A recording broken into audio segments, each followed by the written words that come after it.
Dans les rues animées de Paris. Sous un ciel gris d'automne. Julien se tenait devant les portes imposantes de l'entreprise où il travaillait depuis 5 ans. Son cœur battait la chamade alors qu'il relisait le mail de convocation reçu la veille au soir. Réunion urgente avec les ressources humaines. Il n'avait aucune idée de ce qui l'attendait. Mais un pressentiment l'oppressait. À 28 ans. Julien était un employé modèle. Discret. Efficace dans son rôle de chargé de communication. Mais sa vie privée, qu'il gardait jalousement secrète, venait peut-être de le rattraper. Il entra dans la salle de réunion, où l'attendait sa supérieure directe. Une femme d'une quarantaine d'années au regard froid. Et un représentant des RH. « Asseyez-vous. » Julien, dit-elle sans préambule. Nous avons reçu une plainte anonyme concernant votre comportement personnel, qui pourrait nuire à l'image de l'entreprise. Julien sentit son estomac se nouer.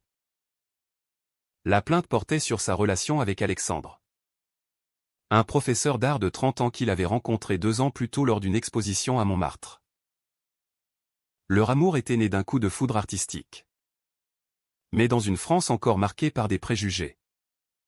Ils vivaient leur histoire en cachette, craignant les répercussions professionnelles et familiales. Nous avons des preuves, poursuivit la supérieure, en sortant des captures d'écran de messages intimes échangés sur un réseau social. Julien blêmit. Comment cela avait-il pu arriver? Était-ce un collègue jaloux? Ou pire, quelqu'un de son entourage? L'entreprise ne tolère pas les comportements qui pourraient être perçus comme controversés, ajouta-t-elle. Votre orientation sexuelle n'est pas le problème. Mais l'exposition publique pourrait affecter nos clients conservateurs. Julien tenta de se défendre, arguant que sa vie privée n'impactait pas son travail. Mais les mots sonnaient creux face à la décision déjà prise. Vous êtes licencié avec effet immédiat, conclut le RH, en lui tendant une enveloppe contenant les détails de son indemnité. Sortant de l'immeuble, Julien s'effondra sur un banc du parc adjacent. Les larmes coulaient silencieusement sur ses joues. Comment allait-il l'annoncer à Alexandre?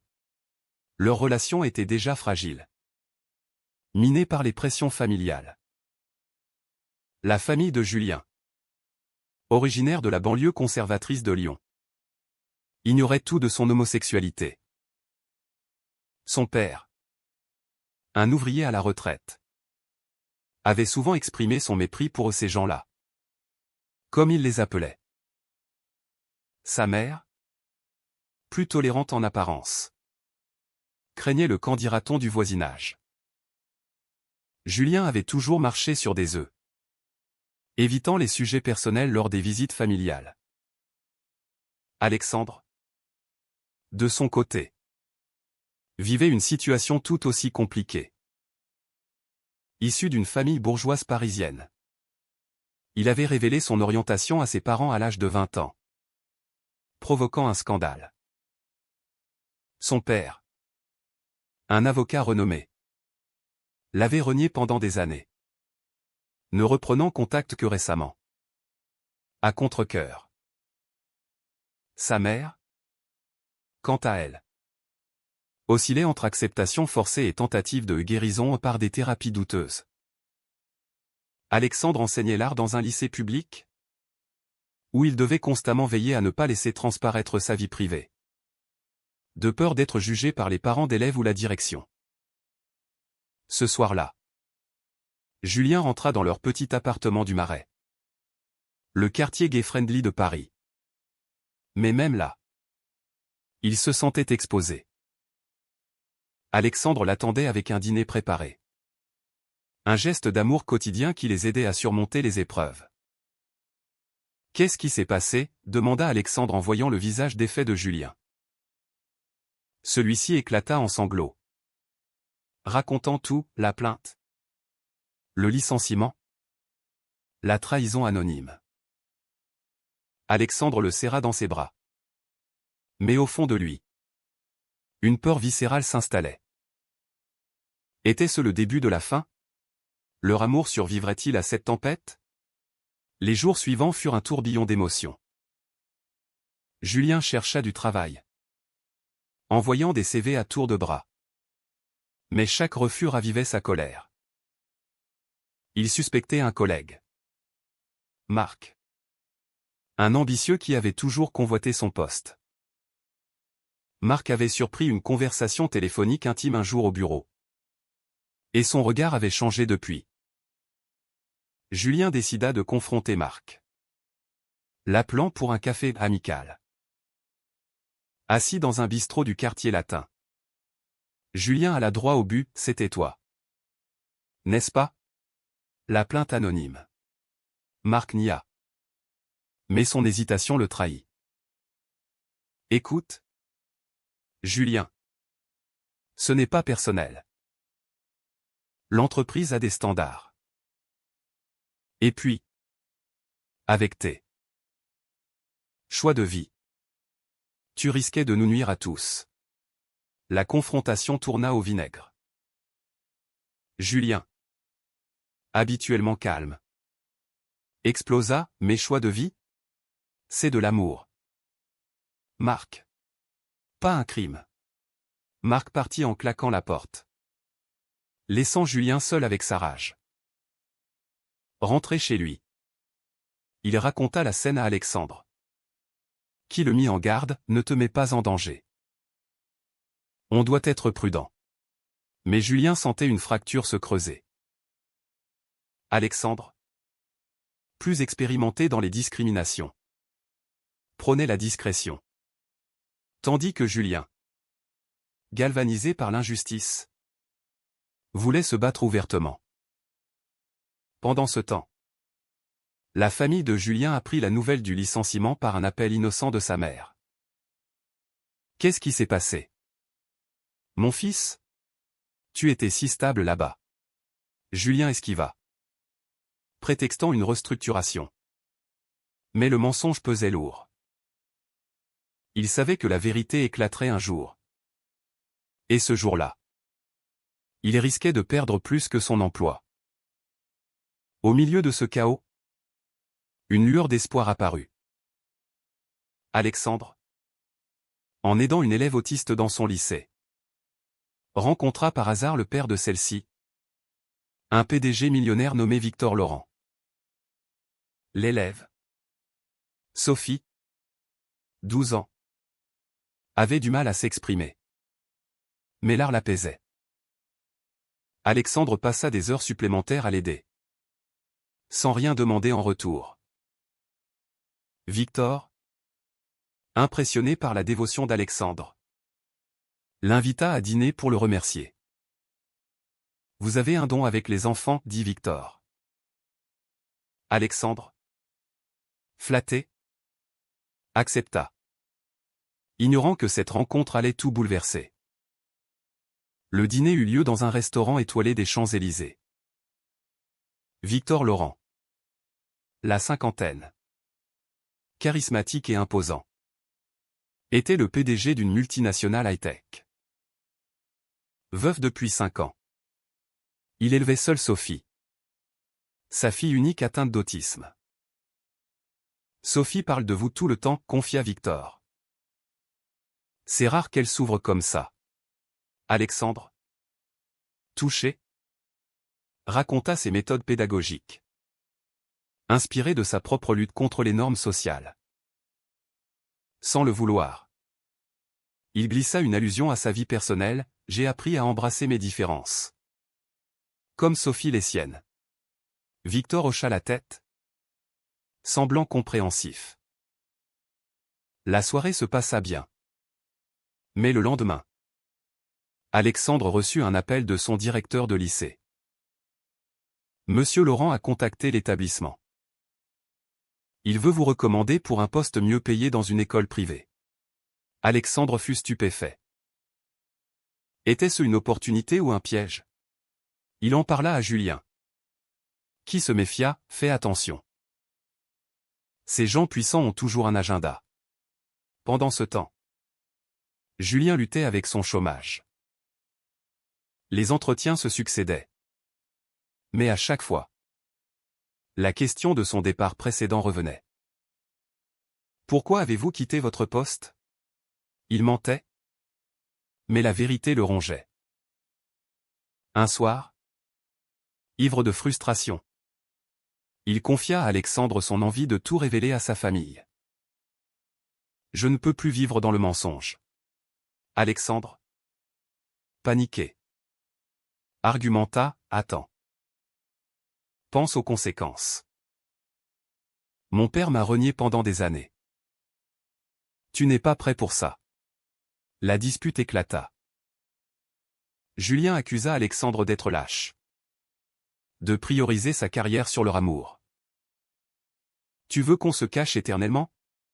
Alexandre riposta, c'est pour nous protéger. La société n'est pas prête. Ils se réconcilièrent dans les larmes. Mais la fissure s'agrandissait. Julien commença à fréquenter des associations LGBT, cherchant du soutien.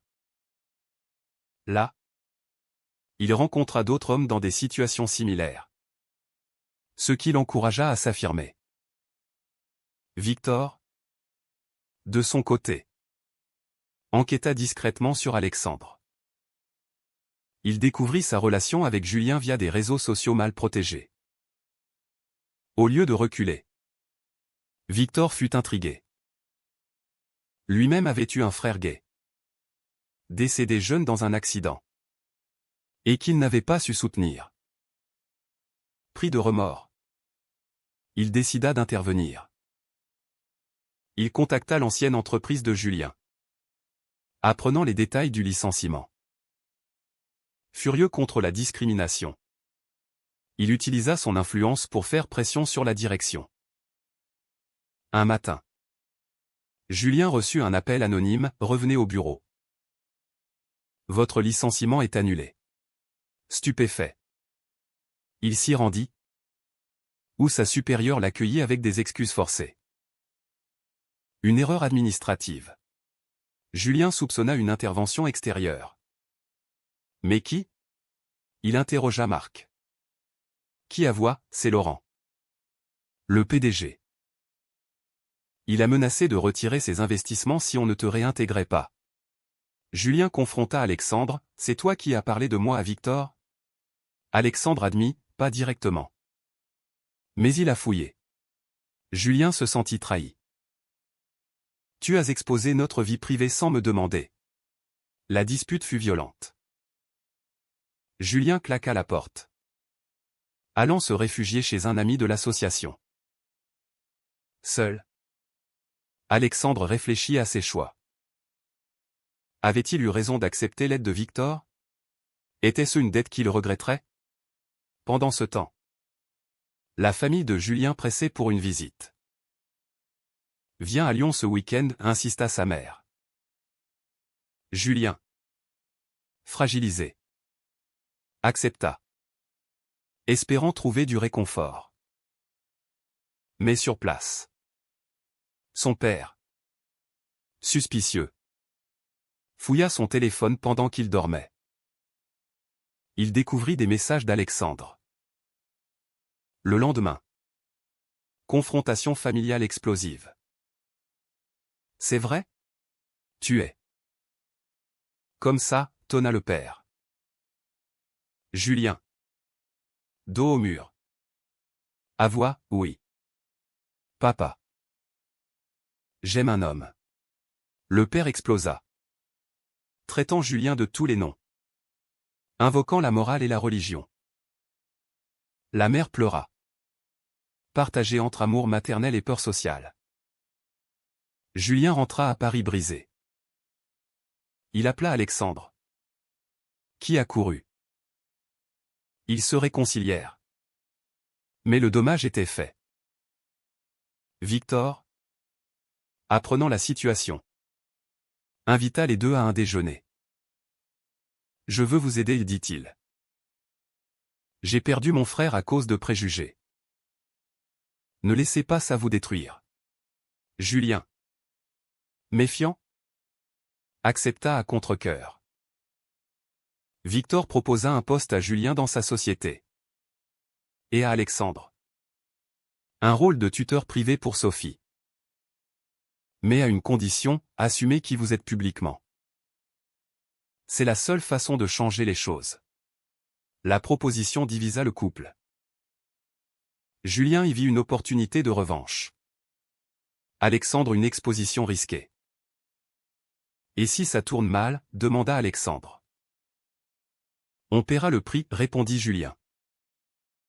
Mais au fond, Alexandre doutait. Était-ce une manipulation de Victor, qui cherchait peut-être à apaiser sa propre culpabilité? Les semaines suivantes furent un tourbillon de décisions. Julien accepta le poste chez Victor, intégrant l'équipe de communication de la multinationale. L'environnement était plus ouvert, avec des politiques anti-discrimination affirmées. Pour la première fois, Julien se sentit libre de mentionner Alexandre sans crainte. Mais cette liberté avait un coût, les regards curieux des collègues. Les murmures dans les couloirs. Le protégé de Laurent l'appelait-il en douce. Alexandre, quant à lui, déclina l'offre de tuteur, préférant rester au lycée. Je ne veux pas devoir quoi que ce soit à quiconque, expliqua-t-il à Julien. Cela créa une nouvelle tension. Julien accusait Alexandre de conservatisme, tandis qu'Alexandre reprochait à Julien son opportunisme. Tu changes pour de l'argent, lança-t-il un soir. Julien riposta, non. Pour la dignité. Leur relation, autrefois passionnée, devenait un champ de bataille d'idéaux conflictuels. Victor, observant de loin, invita Sophie à une session d'art avec Alexandre. La fillette, attachée à son professeur, insista. Alexandre accepta. Pour elle. Lors de la session, Victor confia, mon frère s'est suicidé à 25 ans.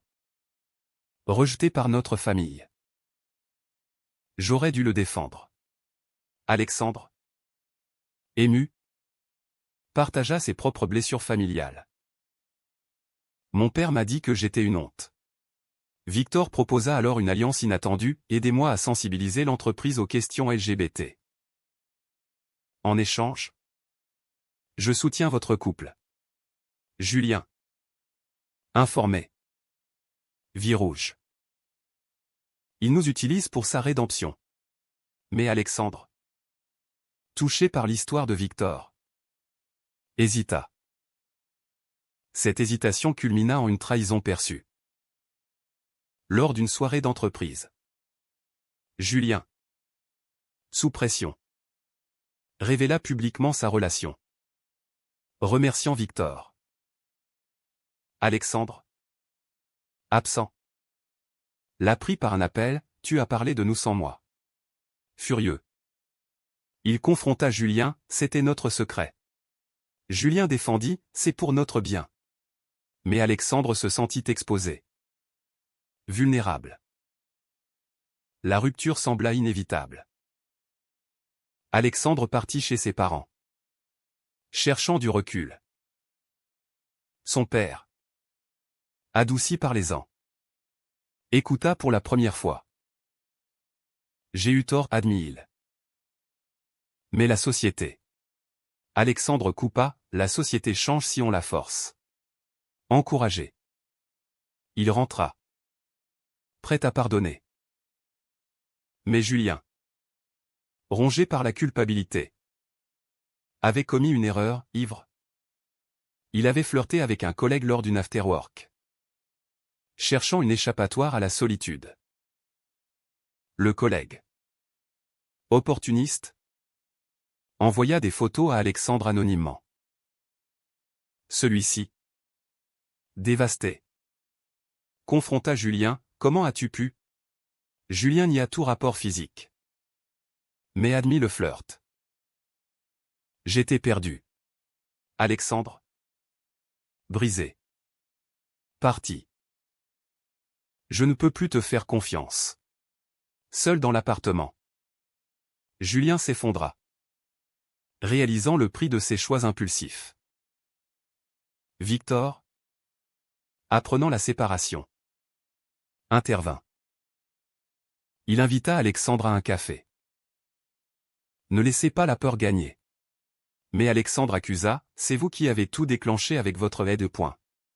Victor admit, peut-être. Mais sans confrontation.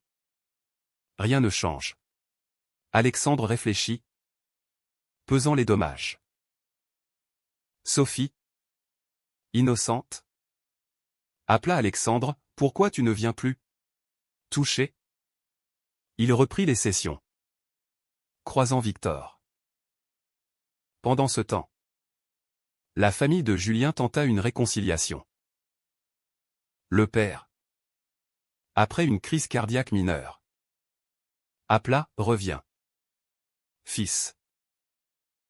On en parle. Julien alla à Lyon, où le père, affaibli, avoua, j'ai peur pour toi. Le monde est cruel. Julien répondit, mais se cacher est pire. Ils pleurèrent.